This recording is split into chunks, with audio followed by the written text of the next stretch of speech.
So good morning guys. तो चलिए start करते हैं आज के यानी कि 5 मई के इंपॉर्टेंट करंट अफेयर्स को। देखिए हमारा पहला और महत्वपूर्ण प्रश्न क्या है कि अभी हाल ही में जारी विश्व प्रेस स्वतंत्रता सूचकांक 2022 में भारत कौन से स्थान पर है? तो आंसर होगा 150वें स्थान पे। तो हम बात कर रहे हैं वर्ल्ड प्रेस फ्रीडम इंडेक्स 2022 की, और इसे कौन जारी करता है? Reporters without border. और इसमें अगर बात करेंगे कि भारत कौन से स्थान पर है, तो याद रखना टोटल 180 देशों में से भारत 150वें स्थान पर है। पिछले साल जो इंडेक्स आया था उसमें भारत कौन से स्थान पे था? 142 नंबर पे था उसमें, और इस बार 150वें स्थान पे आ गया, यानी कि भारत की रैंक गिरी है इस बार। अच्छा, टॉप पे कौन है? तो फर्स्ट नंबर पे नॉर्वे है, पहले भी नॉर्वे ही था। सेकेंड नंबर पे डेनमार्क है, थर्ड नंबर पे स्वीडन है, और सबसे लास्ट 180वें नंबर पे कौन है? नॉर्थ कोरिया है। तो ये आपको याद रखना है। अब दो प्रश्न मैं आपसे पूछ रहा हूं, आप मुझे बताएंगे, एक तो नेशनल प्रेस डे कब मनाया जाता है, एक वर्ल्ड प्रेस फ्रीडम डे कब मनाया जाता है। इन दोनों के उत्तर दीजिए, इनके आंसर मैं आपको आगे बताऊंगा। अभी जब तक हम बात कर लेते हैं कुछ इंपॉर्टेंट इंडेक्सेस की, कुछ रैंकिंग की जो अभी न्यूज़ में रही थी। जैसे कि अभी सिप्री की रिपोर्ट आई थी, उसने बताया था कि सैन्य खर्च के मामले में भारत तीसरे स्थान पर है। पहले स्थान पे यूएस है, दूसरे पे चाइना और तीसरे पे है भारत। उसके अलावा अभी यूनाइटेड नेशन एनवायरनमेंट प्रोग्राम ने एक रिपोर्ट जारी की थी और बताया था कि सबसे अधिक नॉइज पॉल्यूशन, ध्वनि प्रदूषित शहर कौन सा है। तो सबसे टॉप पे है बांग्लादेश की कैपिटल ढाका, दूसरे पे है भारत का मुरादाबाद। और उससे पहले जो आईक्यू एयर इंडेक्स आया था, जिसने वायु गुणवत्ता के ऊपर, एयर क्वालिटी के ऊपर रैंकिंग जारी की थी, तो देखो उसमें 3 कैटेगरी है। अगर कंट्रीज की लिस्ट में आप देखोगे तो टॉप पे बांग्लादेश है, दूसरे पे भारत आता है। कैपिटल सिटीज़ के बारे में बात करोगे, राजधानियों में, तो टॉप पे दिल्ली आ जाएगा, सेकंड पे आ जाएगा ढाका। और शहरों में बात करोगे तो भिवाड़ी शहर टॉप पर आता है, जो कि है अलवर, राजस्थान में। ये भारत का सबसे प्रदूषित शहर है बताया गया। उसके अलावा हम लोगों ने पढ़ा था फॉरेस्ट सर्वे रिपोर्ट 2021, उसमें भारत में क्षेत्रफल यानी कि एरिया के हिसाब से सबसे ज़्यादा फॉरेस्ट एरिया कहाँ पर है? तो आप जानते हो मध्य प्रदेश में है, और सबसे कम हरियाणा में। वहीं प्रतिशत के हिसाब से, परसेंटेज वाइज, सबसे ज़्यादा है मिजोरम में और सबसे कम हरियाणा में है। और उसमें बताया था कि अब सबसे ज़्यादा वृद्धि कहाँ पे देखी गई है, इंक्रीमेंट कहाँ पे देखा गया, तो आंसर हो जाएगा आंध्र प्रदेश। हम लोगों ने वर्ल्ड हैप्पीनेस रिपोर्ट भी देखा है, उसमें भारत 136 नंबर पर है 146 कंट्रीज में से। टॉप पे फिनलैंड है। हम लोगों ने भ्रष्टाचार सूचकांक भी देखा है, करप्शन परसेप्शन इंडेक्स 2021, जिसे जारी करता है ट्रांसपेरेंसी इंटरनेशनल। उसमें भारत 85 नंबर पे था।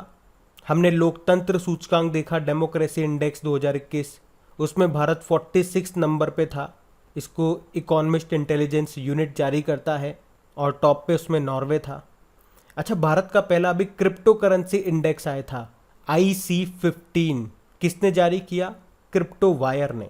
तो ये 2022 में कुछ इंपॉर्टेंट इंडेक्सेस जारी किए गए थे, इनको याद रखना।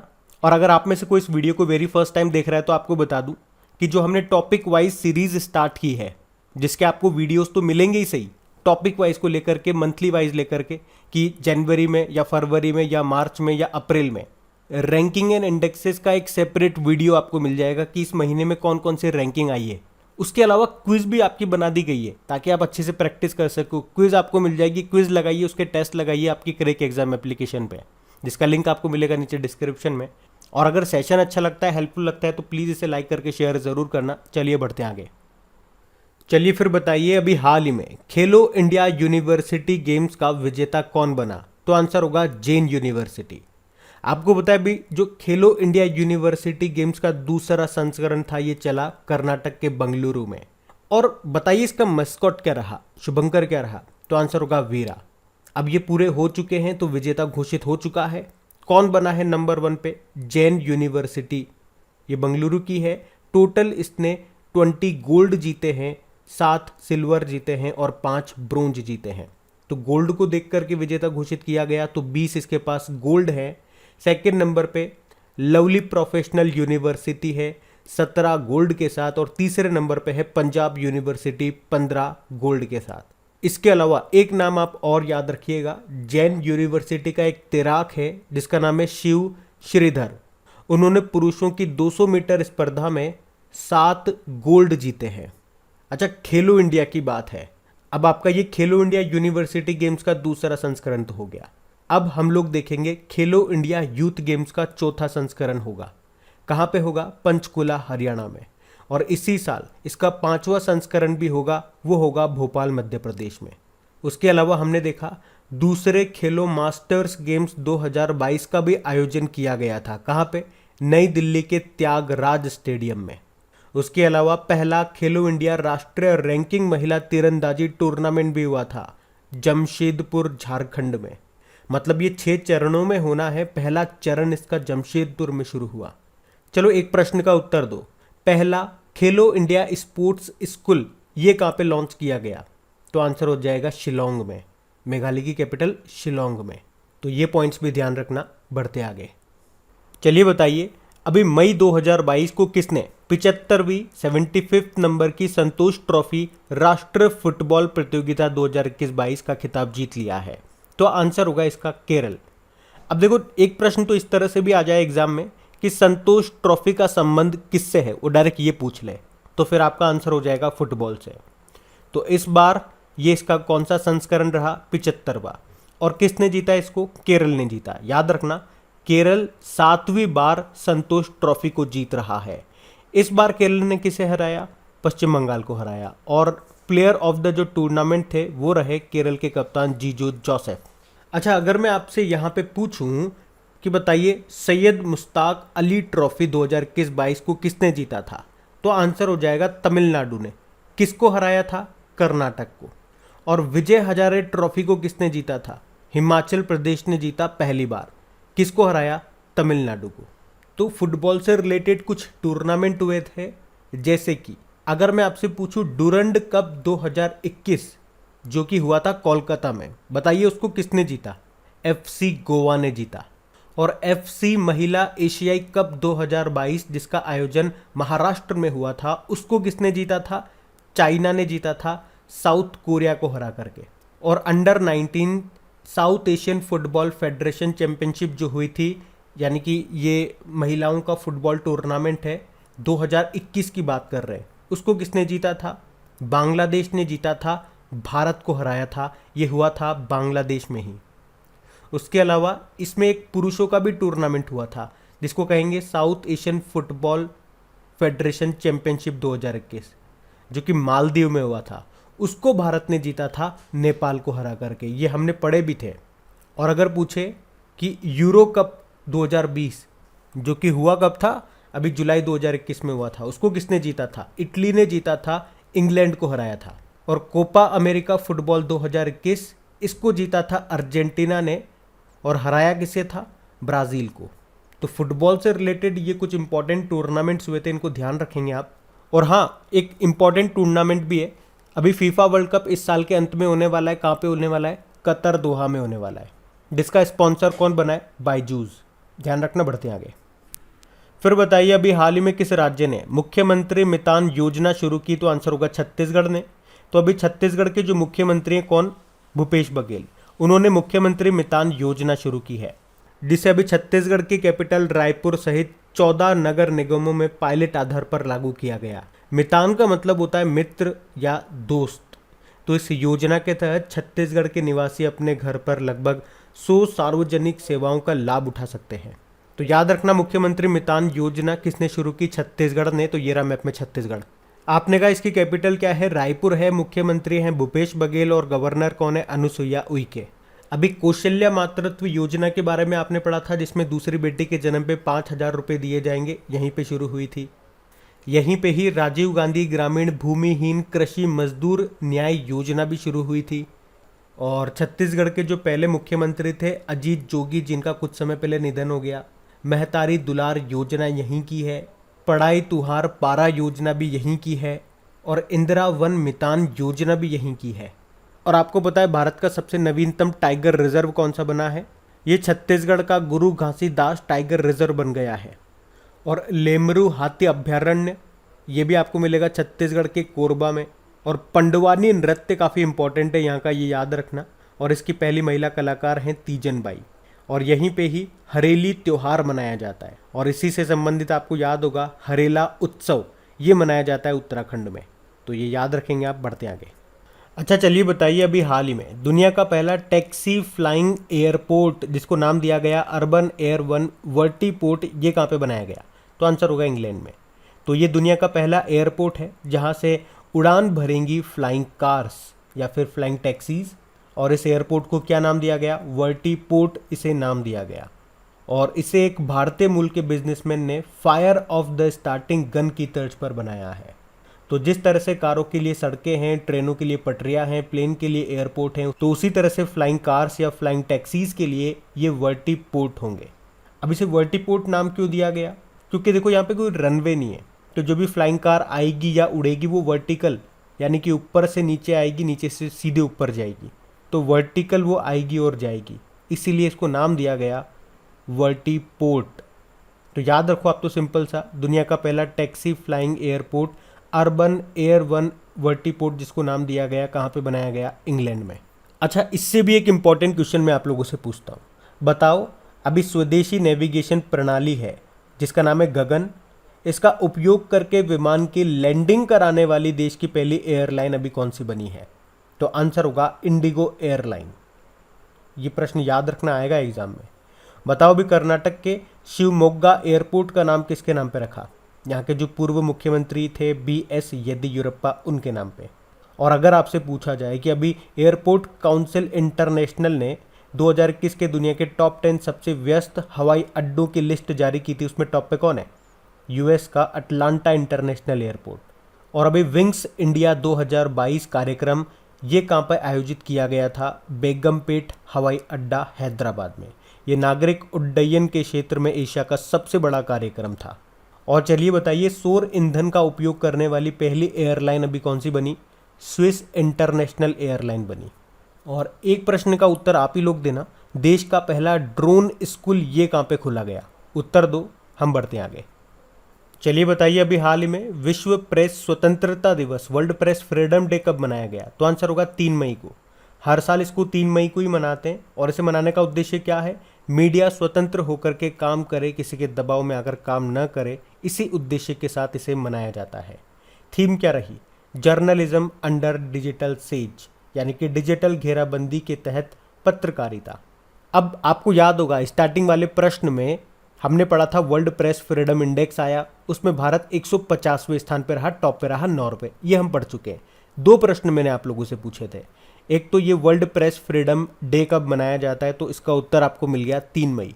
अभी भी एक प्रश्न बाकी है, नेशनल प्रेस डे कब मनाया जाता है? तो फिर उसका उत्तर क्या होगा?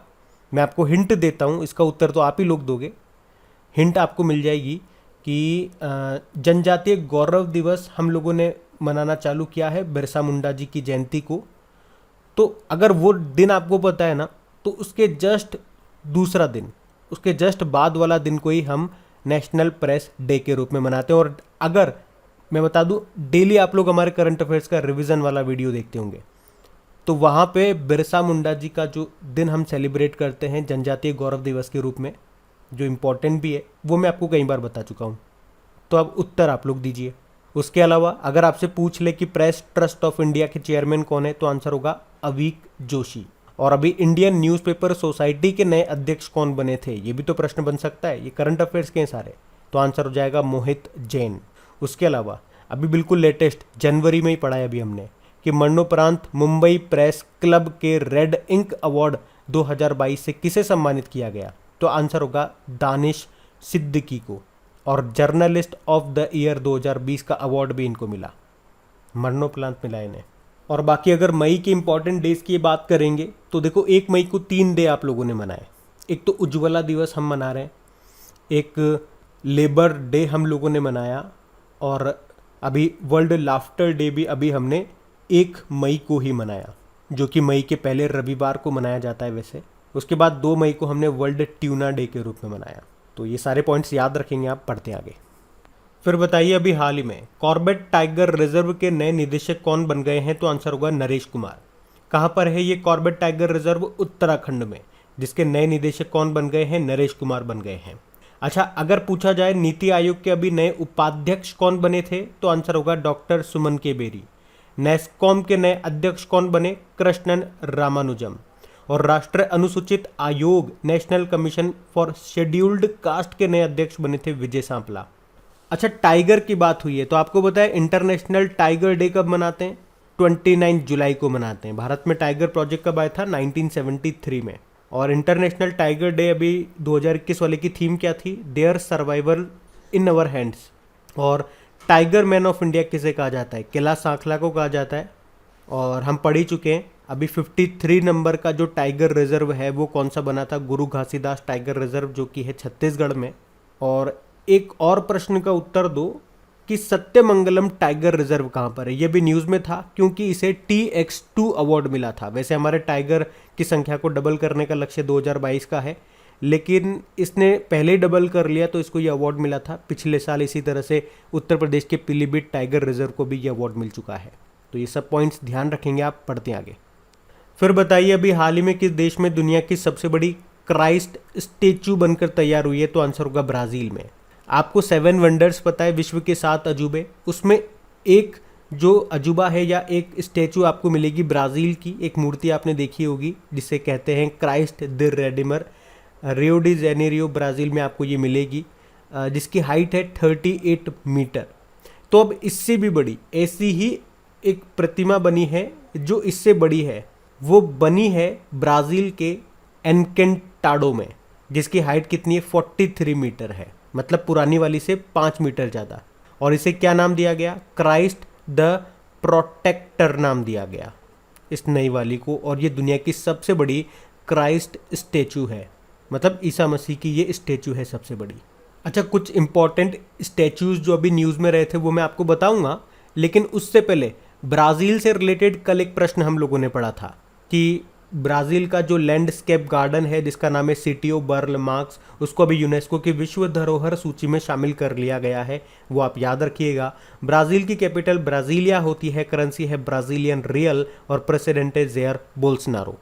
चलो, तो पहले तो ये बताओ आप, अभी प्रधानमंत्री नरेंद्र मोदी जी ने भगवान हनुमान जी की स्टेचू मूर्ति इसे कहाँ पे स्थापित किया या कहाँ पे उद्घाटन किया इसका, तो आंसर हो जाएगा गुजरात के मोरबी में, और इसकी ऊंचाई है 108 फीट। उसके अलावा स्टेचू ऑफ नॉलेज हमने पढ़ा था, डॉक्टर भीमराव अंबेडकर जी की स्टेचू है। इसका उद्घाटन कहाँ पे किया गया या कहाँ पे स्थापित किया गया, तो महाराष्ट्र के लातूर में, 70 फीट ऊंची है ये। और भगवान बुद्ध की लेटी हुई शयन मुद्रा में सबसे लंबी प्रतिमा लगभग 100 फीट लंबी है, कहाँ पे बन रही है, बोधगया बिहार में, और इसके मूर्तिकार है Mintu Paul. Statue of equality तो आप सभी जानते हैं, हैदराबाद में है, संत रामानुजाचार्य जी की है, 216 फीट ऊंची है। और ये बैठी हुई मुद्रा में है, तो आप कह सकते हो बैठी हुई मुद्रा में दूसरी सबसे ऊंची मूर्ति है ये। बाकी स्टेचू ऑफ पीस राजस्थान के पाली में बनी है, आचार्य विजय वल्लभ जी की है, 151 इंच की ये अष्ट धातु से बनी मूर्ति है। और स्टेचू ऑफ यूनिटी, सबसे पहले इसी के बारे में तो हमने पढ़ा था, सरदार पटेल जी की है, ये केवड़िया गुजरात में आपको मिलेगी। नर्मदा नदी के किनारे साधु बेट द्वीप पर स्थित है, ये दुनिया की सबसे ऊंची 182 मीटर इसकी हाइट है। और इसके वास्तुकार का नाम पूछा जा चुका है एग्जाम में, राम वी सुतार है।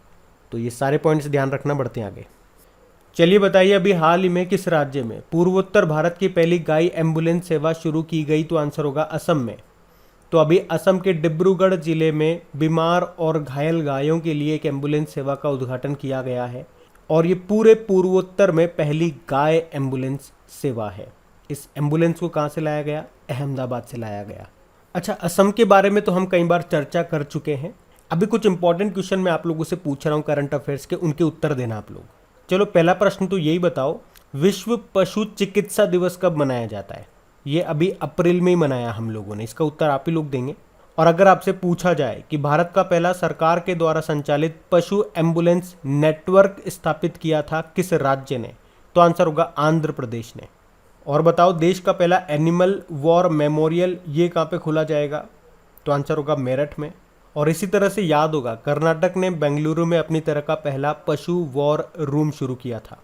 चलो बताओ, अभी किस ऑर्गेनाइजेशन ने दुनिया का पहला वाइल्ड लाइफ कंजर्वेशन बॉन्ड, वन्य जीव संरक्षण बॉन्ड जारी किया, तो आंसर हो जाएगा वर्ल्ड बैंक ने।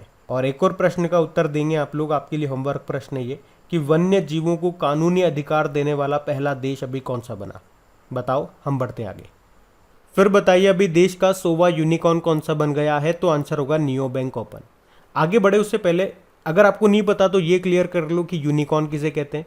तो किसी भी एक कंपनी को जिसका मार्केट कैप अगर $1 अरब से ज़्यादा हो जाता है तो आप उसे यूनिकॉर्न कंपनी कहोगे। तो ये वित्तीय प्रौद्योगिकी स्टार्टअप है ओपन, जिसका अभी मूल्यांकन $1 अरब को पार कर गया और इसी के साथ ये देश की 100वीं यूनिकॉर्न कंपनी बन गई है। तो इसका नाम याद रखना है। अच्छा, अगर आपके माइंड में आ ही रहा होगा कि अगर ये 100वीं है तो पहली कौन सी थी, तो पहली एक मोबाइल एडवर्टाइजिंग प्लेटफॉर्म था जिसका नाम था इनमोबी। वो भारत का पहला यूनिकॉर्न था। वो कब बना था, 2011 में।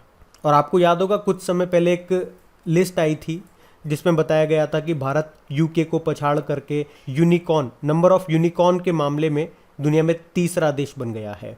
पहले पे यूएस है, दूसरे पे चाइना, तीसरे पे भारत आ गया। चलो एक और प्रश्न का उत्तर दो कि भारत का पहला स्पोर्ट यूनिकॉर्न कौन सा बन गया, तो आंसर हो जाएगा चेन्नई सुपर किंग। याद रखना, ये पॉइंट्स भी बढ़ते आगे। अच्छा बताइए, मई 2022 में राष्ट्रीय स्तर पर स्वास्थ्य शिखर सम्मेलन का आयोजन ये कहाँ पे किया जाएगा, तो आंसर होगा गुजरात में। तो ये स्वास्थ्य शिखर सम्मेलन होगा अभी 5 मई को शुरू, जो कि 7 मई तक चलेगा। इसकी अध्यक्षता कौन करने हैं, हमारे जो हेल्थ मिनिस्टर है मनसुख मांडविया। तो कहाँ पे होगा ये, गुजरात में। और गुजरात में भी कहाँ पे, केवड़िया में। इसके आयोजन का उद्देश्य क्या है कि एक दूसरे राज्यों के साथ कोविड-19 के खिलाफ लड़ाई के असरदार अभ्यासों को आपस में साझा करना। और देखो, गुजरात को हम कई बार देख चुके हैं, तो आज वीडियो थोड़ा सा लेंदी हो रहा है, तो आज हम बात करते हैं डायरेक्ट कल के वीडियो में पूछे गए प्रश्न के उत्तर की। तो कल के वीडियो में आपसे क्या पूछा गया था कि जीन बैंक परियोजना स्थापित करने वाला पहला भारतीय राज्य कौन सा बना, तो आंसर होगा महाराष्ट्र। आप सभी ने प्रश्न का बिल्कुल सही उत्तर दिया है। और गाइज प्लीज़, अगर सेशन अच्छा लगा है, हेल्पफुल लगा है, तो प्लीज़ इसे लाइक करके अपने दोस्तों के साथ में शेयर ज़रूर कीजिएगा। जो भी आपका स्टडी ग्रुप हो गया व्हाट्सअप या फेसबुक, तो एक बार वीडियो के लिंक को शेयर ज़रूर कर देना। और इनका क्विज बना करके आपके क्रैक एग्जाम एप्लीकेशन पे अपलोड कर दिया गया, वहीं पे आपको इसकी PDF पे मिल जाएगी। उसका लिंक आपको मिलेगा नीचे डिस्क्रिप्शन में। टेलीग्राम का लिंक भी नीचे डिस्क्रिप्शन में मिल जाएगा। अब ये रहा आज का आपका होमवर्क प्रश्न।